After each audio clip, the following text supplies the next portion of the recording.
বন্ধুরা, আসসালামু আলাইকুম। কেমন আছেন সবাই? তো আমি আজকে সবজি রান্না করব। পেঁয়াজ কলি নিয়েছি, পেঁয়াজ কলিগুলো আমি এভাবে কেটে নিয়েছি। আর এখানে 2টা গাজর আর 3টে নতুন আলু এইভাবে কেটে নিয়েছি। তো পেঁয়াজ কলি আর আলু গাজর দিয়ে এটা আমি একটা সবজি ভাজি বানাবো। তো চলুন কথা না বাড়িয়ে আমরা ভাজিটা বসিয়ে দিই। আমি একটা কড়াই বসিয়ে দিয়েছি, তো কড়াইয়ে আমি তেল দিয়ে দিয়েছি। এখন পেঁয়াজটা দিয়ে দিচ্ছি।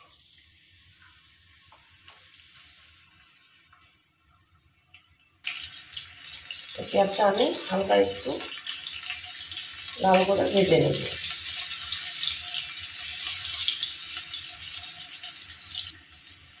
আমি এখানে 1/2 চামচ রসুন বাটা দিয়ে দিলাম। পেঁয়াজের সাথে আমি রসুনটাকেও ভেজে নেব।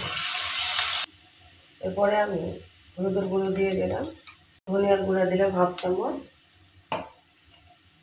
জিরার গুঁড়া দিলাম 1/2 চামচ। তো সব কিছু দিয়ে আমি মশলাটাকে একটু কষিয়ে নেব। তো আমার মশলাটা কষানো হয়ে গেছে, এখন আমি কেটে রাখা সবজিগুলো দিয়ে দিই।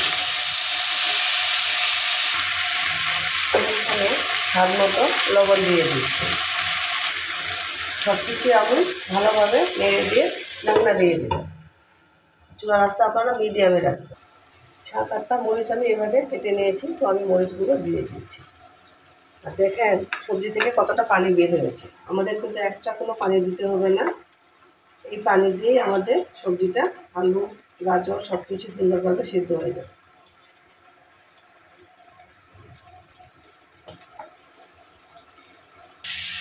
আমার ভাজিটা আমি কয়েকবার ঢাকনা তুলে নেড়ে দিয়েছি। দেখেন ভাজিটা কিন্তু প্রায় হয়ে আসছে।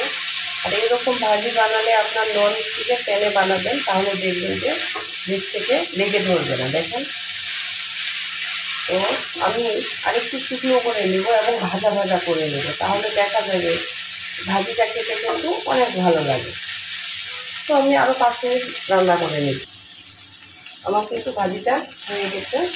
দেখেন কি সুন্দর হয়ে গেছে, একটা সুন্দর কালার আসছে। আমি একটু ধনিয়া পাতা উপর থেকে এখন দিয়ে দেব। আর এই সময় আপনারা লবণটা নামানোর আগে চেক করে নেবেন লবণ ঠিকঠাক আছে কিনা। তো লবণটা চেক করে নেবেন। ধনিয়া পাতা দিয়ে আমি ভাজিটা লেগে দিচ্ছি।